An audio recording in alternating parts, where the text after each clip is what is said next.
What's happening, guys? So I'm on a day off right now, but I'm actually heading into work because we're doing a surprise baby shower for one of my coworkers that I love so much, and thought I'd do like a little vlog sort of thing, jump on here, hang out with you for a minute. So yeah, here we are. We're riding in the Chicago winter, which we got our first round of what they're saying are going to be a couple storms that are coming through here, and yesterday only ended up as rain, and then we're getting another one I think on Friday, which is a couple days away. And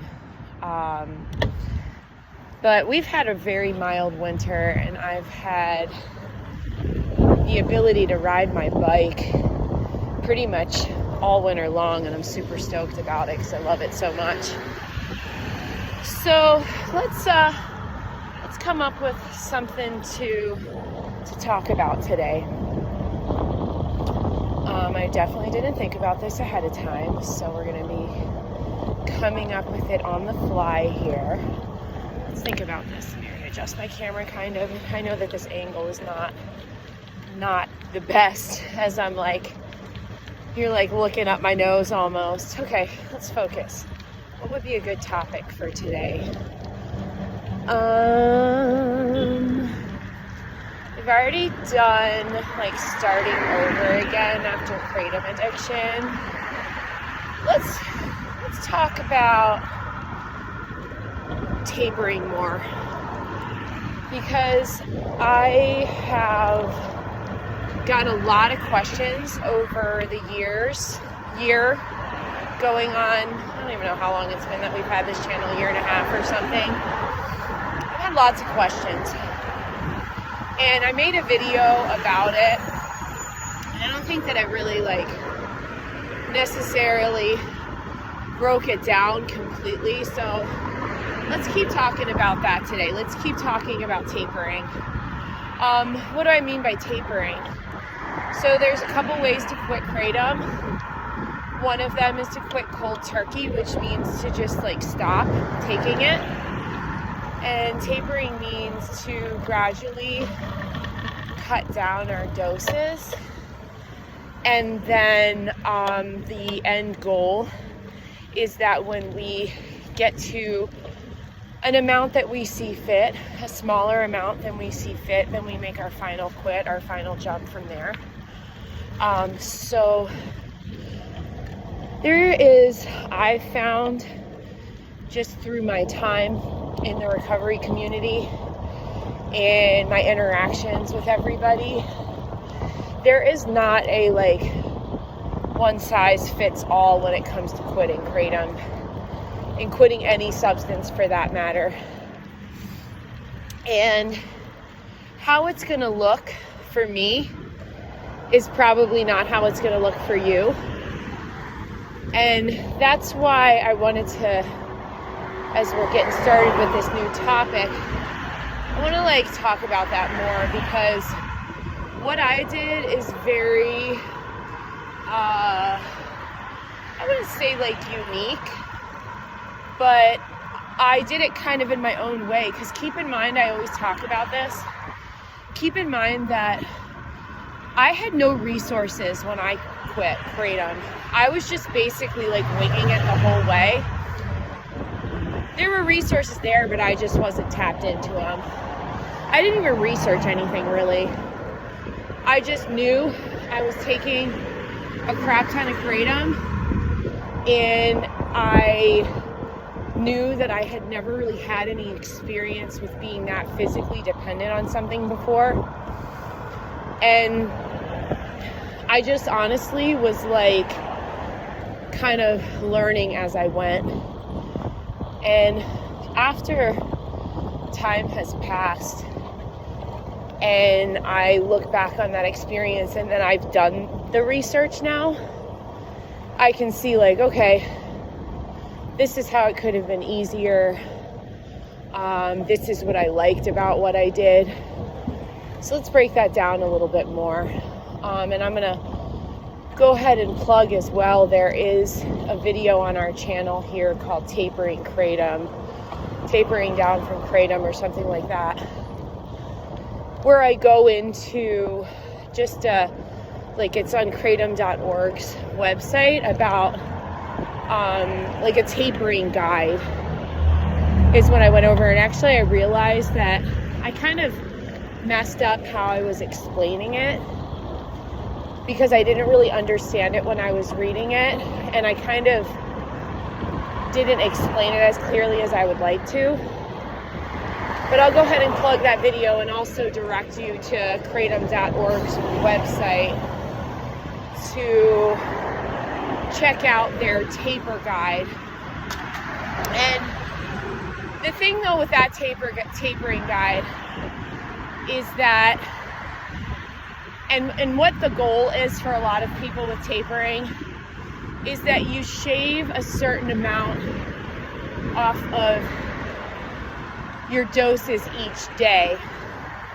And the goal is that you get to a smaller amount and are able to make the final jump with minimal withdrawal symptoms and minimal discomfort.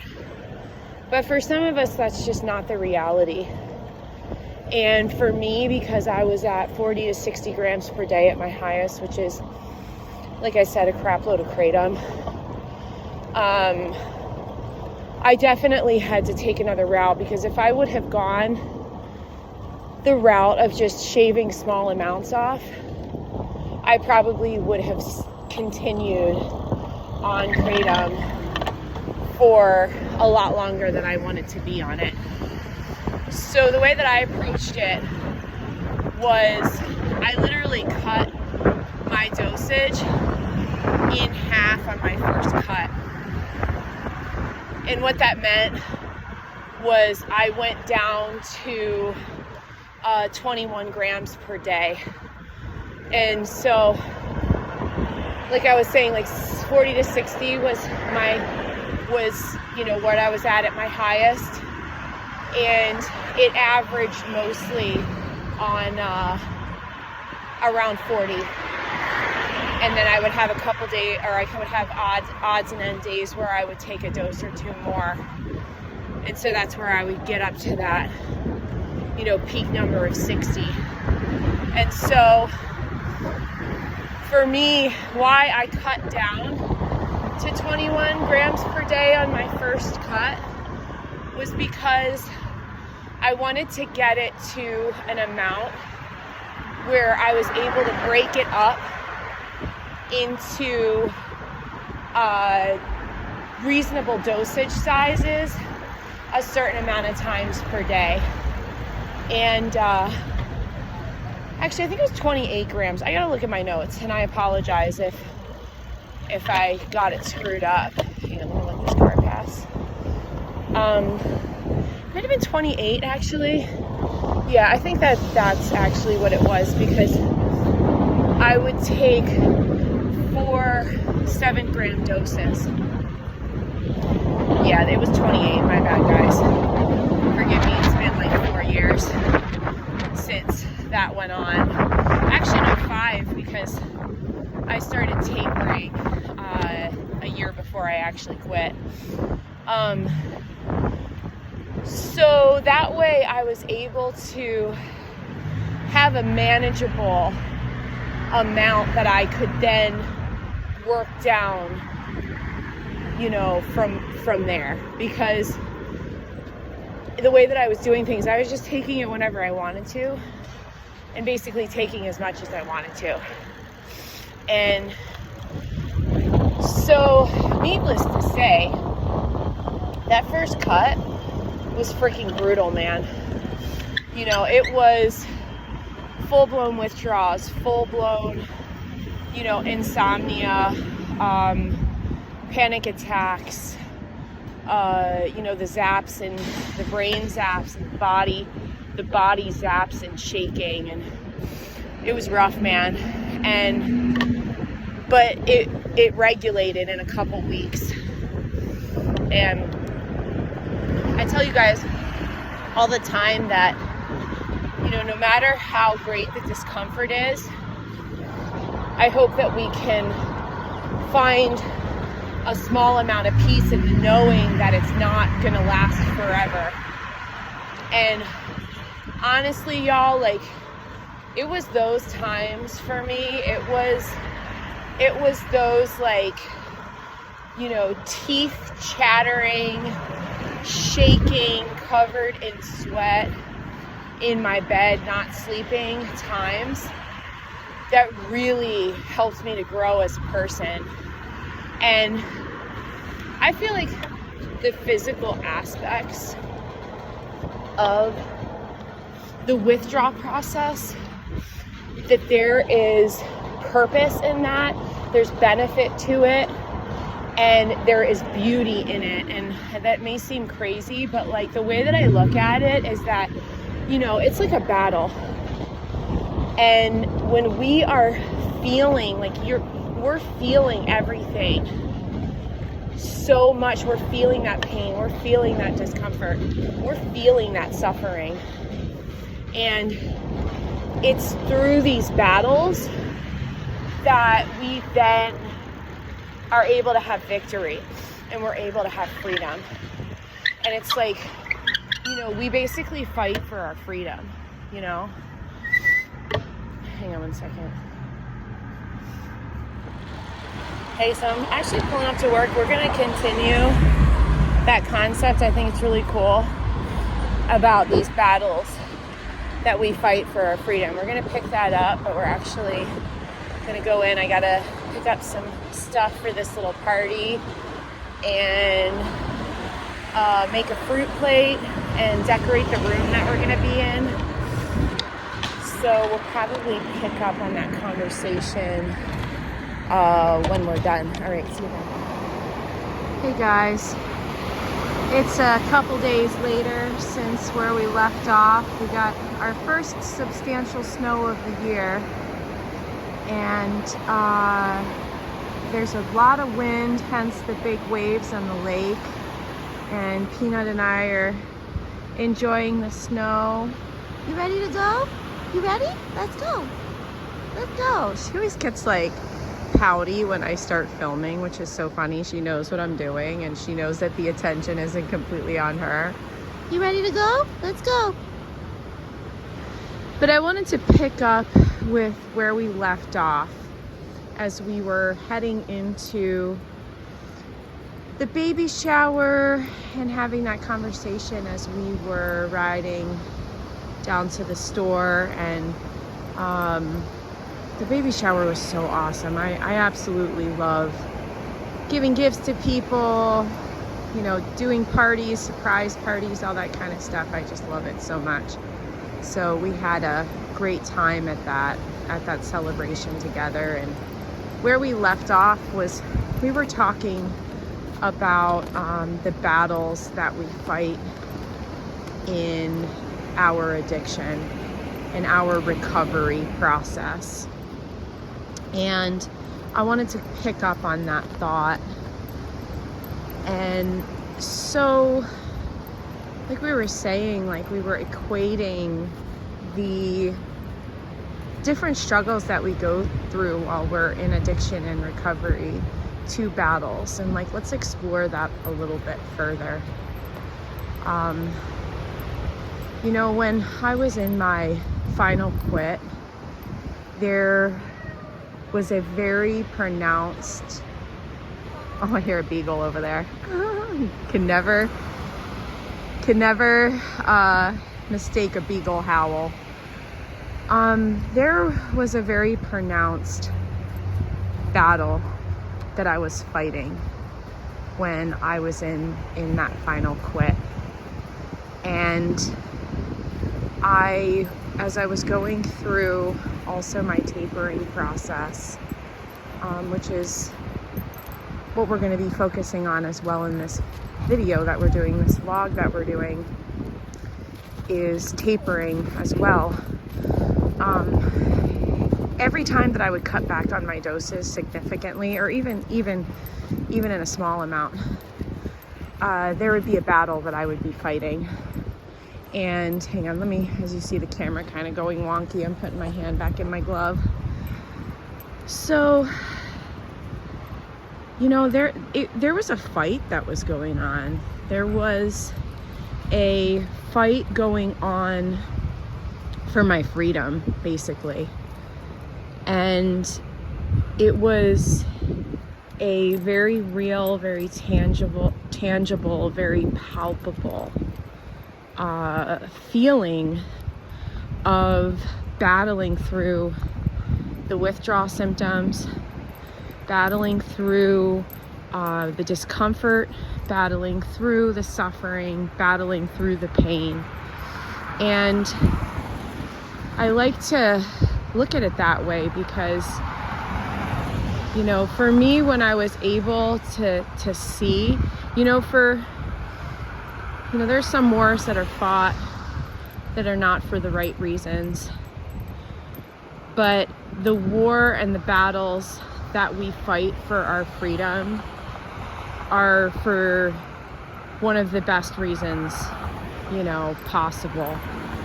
And so as we go through these battles, there's an end goal to it. And so let's like pick up with the whole tapering thing. I understand the tapering isn't for everybody. You know, when we talk about these battles, like it's basically, you know, taking these battles that we're fighting and, you know, we can either prolong it over the course of our taper, or we can, you know, have one epic, you know, battle royale, as they say, and we do a cold turkey quit. Hey, puppy. And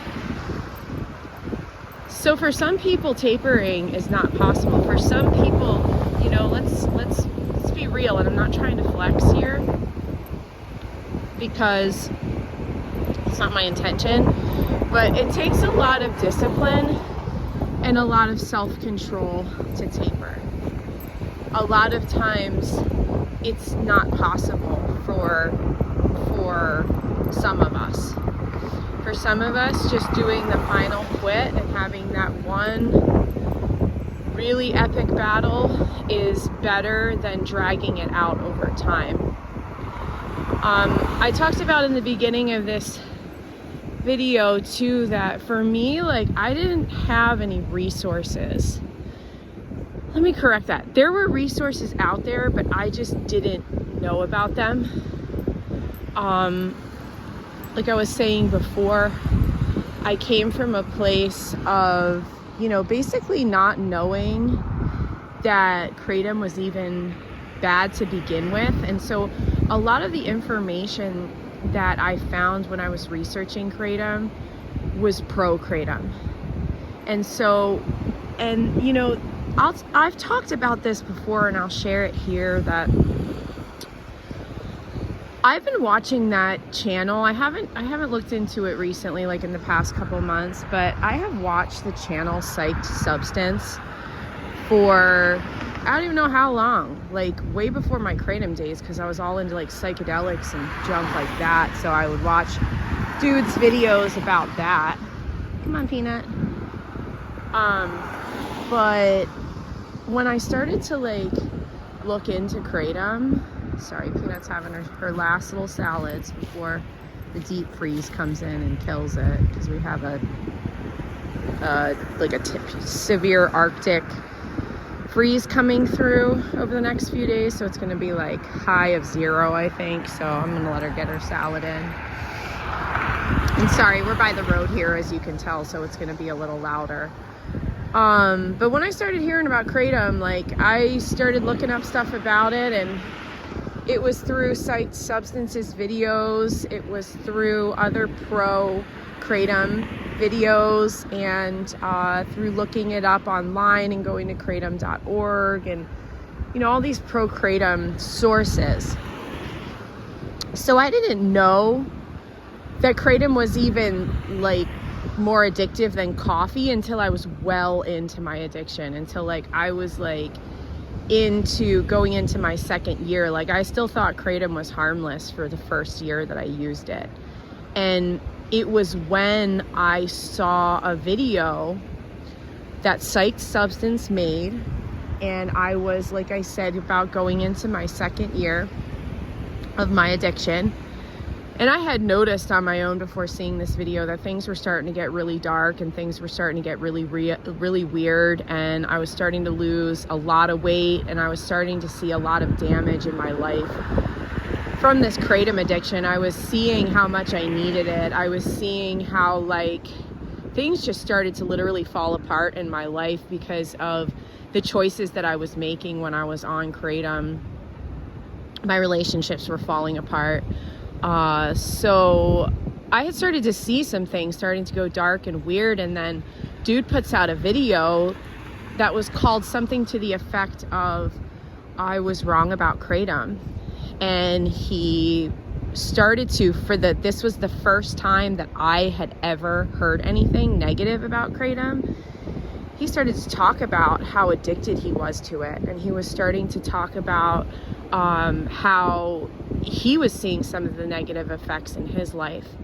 And I remember having this light bulb moment in this, also like feeling that I had been like tricked or gypped almost, because I was literally like, you know, thinking that I had found this miracle cure to all of my ailments, and it was natural and it was unprocessed. And I just thought that, like, you know, it was this like secret, you know, answer to so many of my problems. And I went through that for the first year, like in this honeymoon phase of like thinking that it was great. And as things started to get weird, like, and I saw this video, I was just like, oh my gosh, like, I had no idea about any of these things about Kratom, and I felt like everything that I was finding about it was saying that it was great, that it was no more addictive than coffee. So to hear for the first time ever that somebody else was having an experience that was similar to mine, where there was addiction and there were challenges and there were things that were coming up because of Kratom, that was the first time I ever saw anything. And I really didn't know where to look for like the truth about Kratom, because everything that I was finding in my research was pro Kratom. So all of that is to say that when it started to be time for me to get off of Kratom, I had no taper guide. I had no quitting Kratom subreddit. I didn't come across anybody making videos about quitting Kratom during that time. And this point that I got to where I started to taper on my own in my own way was a year after coming across this video of Psyched Substances. I went on for another year and things unraveled and fell apart even more. I made a mess of my life even more. I made a mess of my health even more, and things just got so bad. And finally, by the end, I knew that I had to stop, and I had no idea how to do it. I had never really been that physically addicted to anything before.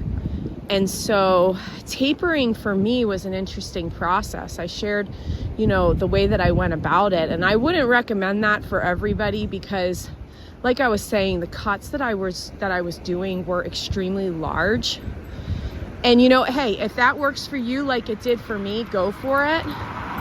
When you are at such a large amount that I was at 40 to 60 grams per day at my highest.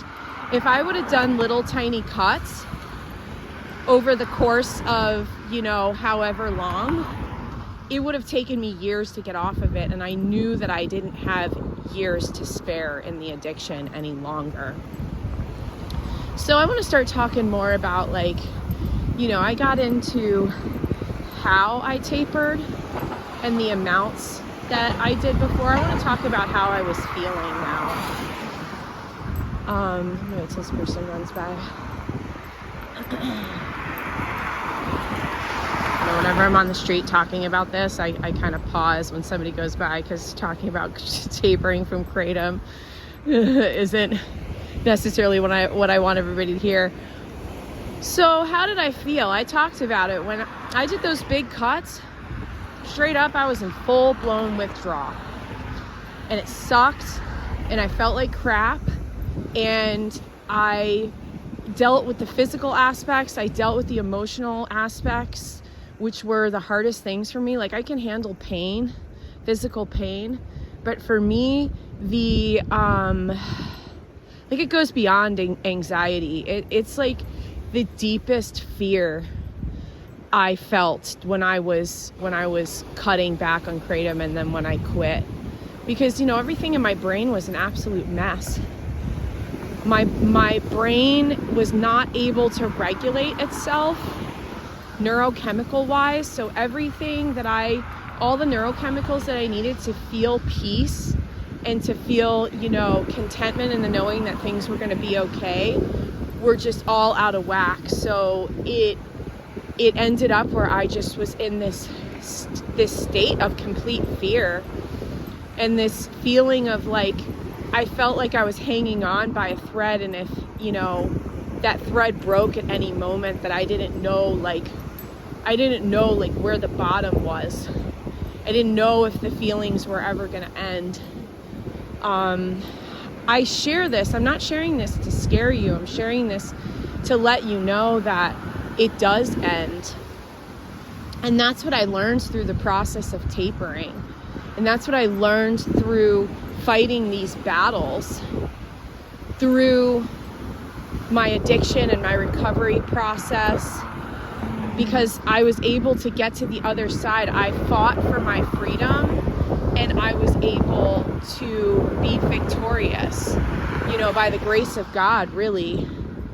And that was a big part of it for me too, because it was literally out of my control. I literally did not have the strength to be able to fight on my own, and I was so living, like they said, living through such intense, palpable fear that I had to find something bigger than myself to be able to draw strength from and to be able to fight these battles with.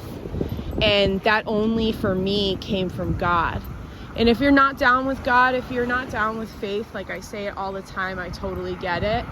You are welcome here no matter what you believe. But it's in my manifesto and my statement and description of this channel, if you ever come across it, that faith and God were integral to me getting and staying sober.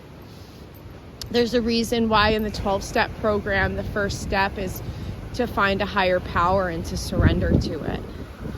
And so that was a really big part of me getting sober and staying sober.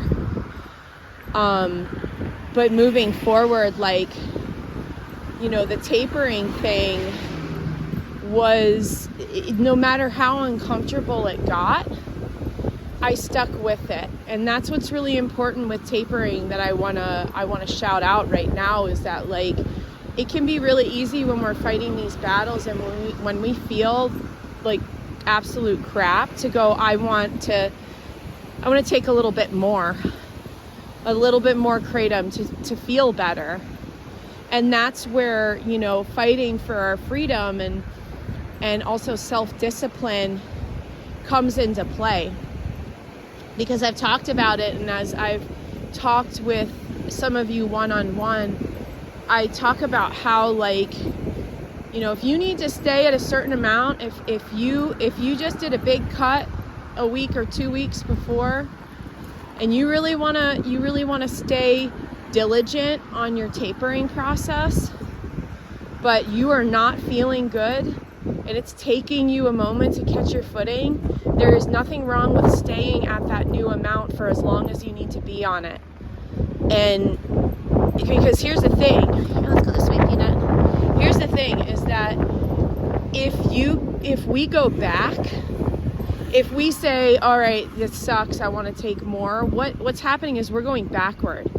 If we stay at that same amount, and we chill there for however long. For me, like straight up, you know, I stayed at about 8 grams per dose. That was like the sweet spot for me in my tapering process. And I'm going to get into the sweet spot in a moment, or possibly in another part of this video. Let's finish, you know, staying at the same amount.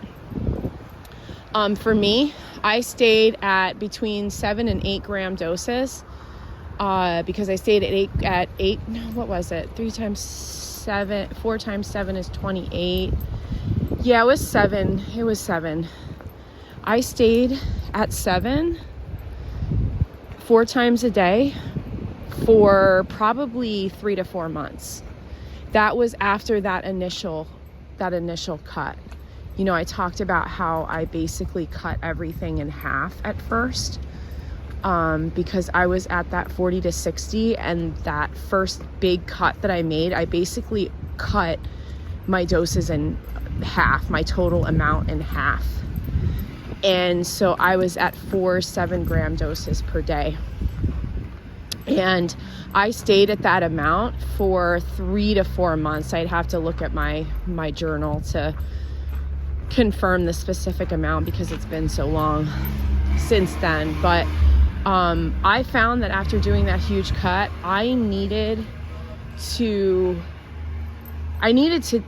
re-regulate everything. My body needed to re-regulate. I needed to get used to where I was at in those smaller doses. So yeah, so I really encourage to stay at the same amount if you find yourself struggling, instead of taking more and going backwards. So we're going to pick up as we move forward, and we're going to talk about that sweet spot more, because that was something that I haven't really shared about in any of the other information that I've told about tapering, and I want to get into that more. So okay, we will pick up then.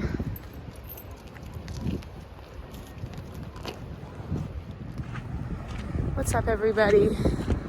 So I'm on my way to work now, and I wanted to pick back up with talking about this whole sweet spot while tapering concept. So this is something that I've just found was a part of my experience. Whenever I share about what I went through, please keep in mind that just because it happened with me doesn't mean that it's going to happen with you. And so I just wanted to give that little disclaimer as we start getting into me sharing about this. So I reached this, what I like to call the sweet spot in my tapering process, because keep in mind, you know, we talked about how much I was taking a few times already in this video. I was taking a lot of kratom, and what went along with taking that much kratom was a lot of very negative physical and mental effects. Mostly, I was sick. Like, not only was I sick because of the withdrawals that I would go through when my doses would wear off, but I was sick because I was like literally like, it was like a kratom toxicity.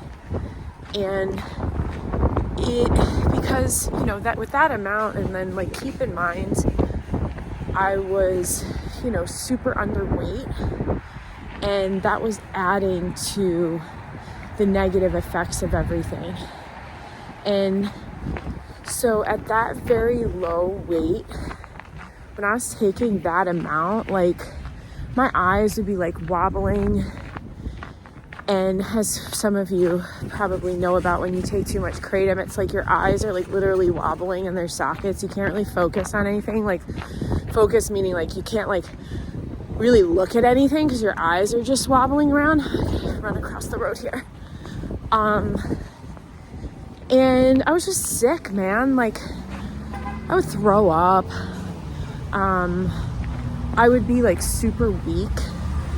And all of it was because I was taking so much. And So the sweet spot for me was where I got down to that 28 grams per day, the 4 7-gram doses. And I found that it lightened like what we call the body load. All substances have a body load to them, meaning like how our bodies process them. And so that body load was lightened a lot, and I was able to take those 7-gram doses and see a lot of like the positive effects of them without having that like getting super sick. Because I was taking like, at my worst, I was taking like 10 to 12, sometimes 15-gram doses at a time. So of course that's making me sick. So that sweet spot for me was when I was able to take those smaller doses, and I was still able to have like the euphoric aspect of it, which was, sorry, I'm walking on ice and it's sketchy.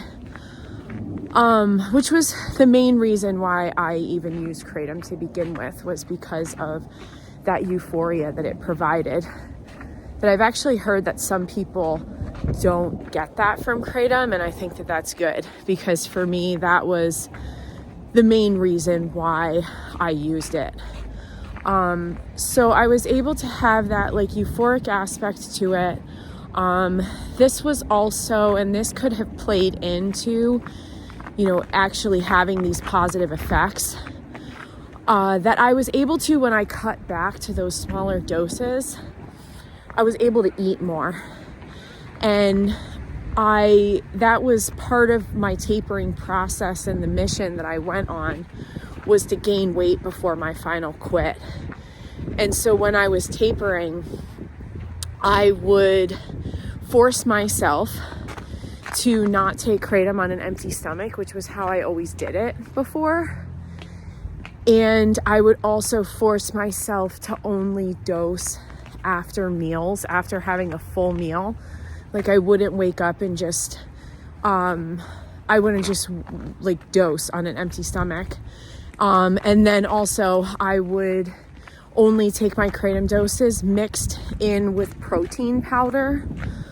So I was kind of like breaking that habit of taking the Kratom under really like unhealthy circumstances, which was on an empty stomach and in such large amounts. So I think that also played into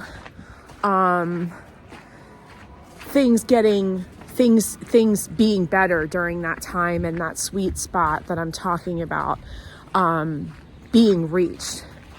So like, what does that even mean? The sweet spot for me means that like I was able to take Kratom without like feeling horrible. And though there was still a lot of really damaging effects that had been done to my body and life, hitting that place where I was able to take it and not be so extremely sick. And it really, what was happening was it allowed me to kind of catch my footing. And so I stayed at this amount for, I believe, a few months. And I wanted to talk about this and emphasize it because I want to talk about something that I went through during that time, because this could be something that could happen with you guys too. So like, everything was, going really well at this point, as far as I wasn't feeling super sick anymore. And I was able to see the benefits from Kratom again. And I started to ask myself like, hey, maybe this will work. Maybe taking this, amount under these circumstances where I'm making sure that I'm eating and, all that, maybe this will work for me. And so it definitely crossed my mind where like I was dabbling with the idea of continuing to stay on Kratom. And so I really had to kind of check myself in that at that point. And that's what I did, where I told myself that, like, okay, this may be a sweet spot. This may be something that is more sustainable and more functional, but this is not something that I want to do for the rest of my life. And like, let's be real here. You know, can I really imagine myself on this substance for the rest of my life? And I couldn't. And I was still, even though I didn't feel as bad, I was still dependent upon it. And so I ended up staying at that amount for a few months. And then, you know, after catching my footing and allowing my body to regulate, I started to cut again. And I cut more slowly this time because, you know, the initial one was a lot more drastic. And yeah, so then I just, you know, kept going from there, and we'll go into some more detail as we continue on in this video. But as you know, I've talked about it a bunch. The whole process took a year for me. And I look forward to, as we get to the end of this video, sharing with you how I actually got to the end of my taper and why I made my final quit when I did, because I could have stayed. I ended up tapering down to 1 gram per dose, and I could have probably stayed there forever, but I'll share with you how I didn't, and we'll pick up in a little bit. Okay, so I'm waiting for the train here. I haven't had to take the train in a while because I've been riding my bike, and I'm so bummed that I cannot ride my bike today or probably for the next few days. Sorry, that train's probably loud. But it's cool. I will survive. Yeah, so picking up with what we were talking about, like, I moved forward in my taper. After staying at the sweet spot for probably a few months and just catching my bearings, catching my footing after that massive cut that I did, I then moved forward without having such drastic of cuts. I would have to look at my journal, and at some point I think that would be a cool video to pull out my old journals and just kind of like go through them, because it was really interesting to share everything, and I think it would be cool to kind of share with you guys at some point, you know, what my thoughts were during that time. Look at my specific taper schedule type thing. I tracked all of my doses. That's something that's very valuable too, is that when we're tapering, it's a big gust of wind. We're about to have, I think, like 25 mile an hour winds coming up here over the next couple days. So it's gonna be crazy. But yeah, so tracking our doses and like writing it down, whether it be in a journal, whether it be on the notepad, on our phones, like any way that we can kind of track them is very valuable, because it helps us to be accountable to ourselves. It helps us to keep track of things, because I don't know about for you, but for me, like when I was in the worst of my addiction, I would just take it whenever, and I really wouldn't keep track of anything. So when tapering, it can be very useful. Like I was sharing before too, before we move forward with the rest of the video stuff, is that like I had a schedule that I was on where I would take certain gram doses at certain times. And what that helped me to do was it helped me to put some structure to when and how much I was dosing. Sorry if you see me like umming and like pausing between my words. It is very cold out right now. I'm bundled up really well, and I got a lot more meat on my bones, thank God. But the wind is fierce, as you can probably hear and tell. And so if I'm pausing a little bit, I apologize. So, okay, so moving forward, as I would cut more off of my doses, I found that it was a lot easier than that initial cut, but I would still deal with withdrawals. And it would definitely have a time, there would definitely be a time where I would need to, oh no,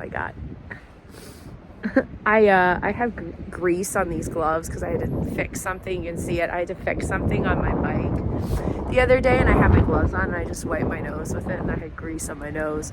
I think it's off. Sorry, this is a discombobulated vlog. And here comes my train. So, okay, we'll keep picking up as we go. Thanks for dealing with my discombobulated vlogs, you guys. Okay, I'll see you when I jump back on. Bye. Morse is next. Doors open on the left at Morse. Smoking, littering, and eating prohibited on CTA vehicles. Okay guys, I'm leaving work. It's super wicked cold out right now. We're getting our Arctic blast. I'm gonna put my hand back in my glove. You already know how we do. And I'm gonna walk into the train. When I get there, I'm gonna pause it for a second, and then we'll pick back up. I don't remember where we left off. We were talking about the sweet spot. We were talking about wanting to, consider taking more, or consider staying at that sweet spot because it's more sustainable. I don't feel like looking back on my videos, or part of my videos, my clips right now to see where we left off. So let's just pick up with like moving forward from the sweet spot, and knowing that we can't just stay in that spot. We have to continue forward with the taper.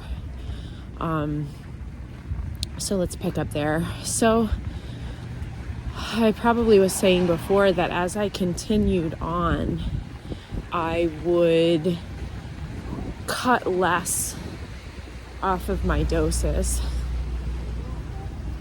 and the process then as it moved forward was not as drastic, because when I did that initial cut, I cut my dosage in half, and then I would start shaving.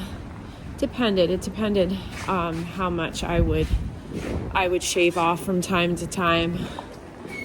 Okay, I'm in the train station. I'll see you in a sec. Man, I'm stoked. Perfect timing. My train is pulling up right as I got onto the platform, so that's really nice.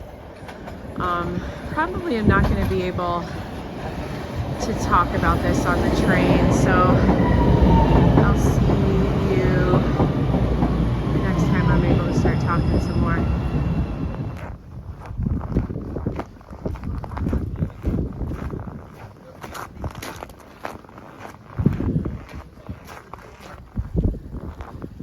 I was gonna film facing me, but there's something that's like kind of beautiful right now about this light flurries of snow and the streets being quiet. So we're just gonna film this way. So moving forward yet again, I would shave off a certain amount when I would do my cuts. And I didn't go through as intense a withdrawals as that first initial cut. But even if I would take off the smallest amount, typically it was 1 gram or so, I would feel it. And it may not have been full-blown teeth chattering, covered in sweat withdrawals, but I wouldn't be able to sleep. My anxiety would be heightened. But I kept moving onward. And that's the whole point, I feel like, with tapering, is it's important to keep in mind as we're fighting these little battles every day of wanting more kratom, but not allowing ourselves to have it. That it's all about onward. It can be about standing still for a little bit while we catch our footing and catch our bearings like we were talking about. But it can never be about going backwards. Want to clarify as well, too, that, you know, again, it was my experience that I went through. If you find yourself moving backwards for a moment, that's a part of the process for a lot of us. So I don't want to sit here and, you know, try to like act like it's this flex, like, oh, you know, I never went backwards. You know, I get it that for a lot of us, it is 100% a part of the process to make mistakes. So I think it's important, though, like, to continue onward regardless if we've made the mistake and we've taken more, or we've stopped tapering for a week, a month, a year. It's all about onward, and sometimes it's about baby steps. It isn't about, you know, cutting your dosage in half. Sometimes it's about shaving off, you know, even the smallest amount off of our doses. And so I want to make that clear, that just because I did this in this way doesn't mean that you should do this in this way. So I want to talk now about what happened when I actually made my final quit, because I think I've mentioned it like really briefly before, but I want to talk about it more now, because that's where we'll get to in this story. After, you know, we talked about making the decision to taper, I shared about doing my big cut, I shared about hitting that sweet spot and staying there for a few months, and then cutting down in smaller increments after that. So let's move on to the final part of the taper. So I found myself where I was about, and again, I'm going to have to refer to my journals for the specifics at some point. And it's been so long, like I've said multiple times in this video, it's been 5 years since this happened. So I don't remember the exact specifics right now. I do know that I jumped at just about a gram per dose. So I was at about 4 grams per day, and that was when I made my final quit. But I was spending some time in that, like, just above the 1 gram, 2 gram range per dose. And what happened was my normal kratom that I would use, my normal strain and my normal distributor, it changed. Like, I re-upped, I got more kratom because I had gone through everything that I really liked. And I've shared before, like, I would squirrel, chipmunk this stuff away, like whatever way you wanna say it. I had literally like kilos and kilos of kratom stashed away in my house, because when there would be the talk of it getting scheduled, I would like freak out and order like 5 kilos plus. So I had all of this kratom stashed all over the place, but there were only certain ones that made me feel, you know, even remotely decent. A lot of them would kind of make me feel weird. I ended up finding that, and that would make sense why I was having such a negative effect at those higher doses. Because I ended up finding that, you know, when it started to like really get up in the amount that I was taking, I was getting more of that like depressive aspect of it, where it was that heavier body load, and it was just like way too heavy. And what I was seeking with it, like I was sharing earlier, was I was seeking that uplifting, euphoric aspect of it. And so I found that there were only certain strains and certain like batches of it that would give me that effect. And then all these other, you know, and it was all, I was ordering all the same thing. It was just the quality was changing. So I have all of this kratom that doesn't really like work for me. And I started to run into this place where I was, you know, like I said, at around like the 2 gram mark or something. And I ran out of the stuff that had been working for me.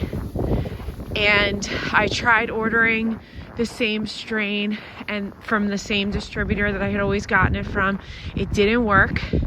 I ended up trying 2 or 3 new kratom sources, and each and every one, like I was just going, oh shoot, hang on, I got the low power mode thing came up. I just had to exit out. I was trying, you know, the same strain that worked for me. I was trying it from different distributors. It just wasn't working. Everything that I tried was making me feel weird. And so, you know, I didn't quit. I didn't quit because I necessarily wanted to at that time. I quit because I basically didn't have a choice. Like, there was nothing that was giving me the effect that I wanted and that I was like, I had been chasing for 3 years at that point. And so then I was just like, all right, well, nothing better to do than to jump, because I had already tried all these different sources, and there was like, I could have, you know, kept chasing that dragon, you know, is one of the ways that, you know, chasing a high is equated to. I could have kept chasing that dragon, you know, and trying different distributors and everything, and I don't think that I would have ended up even finding anything. So that was something that I've never really talked about before. And I know, I get it, like not all of us are that lucky. Not all of us, you know, coincidentally, or whatever way you want to look at it, because to me, like I don't really believe in coincidences. I believe that things happen for a reason, and I know that what happened with that was for a reason. And so I get it, not everybody's that lucky. You know, some people, the kratom that they have does it for them, and they're not faced with, you know, being at that crossroads of like, okay, this isn't working anymore, and everything that I'm seeking is, you know, is not providing me with what I want. So I get it. But that's the end of the story, you know, like I didn't want to quit at that point. I probably would have like kept tapering down to like 1/4 gram per dose and been only taking 1 gram per day if I had stuff that actually was like working for me. But I didn't. So I made my final jump at around 1 gram per day, or 1 gram per dose 4 times a day. So I was taking 4 grams per day around when I made my final jump. Sorry if I sound nasally. It's probably, I don't know. I don't even know how cold right now. Probably 0.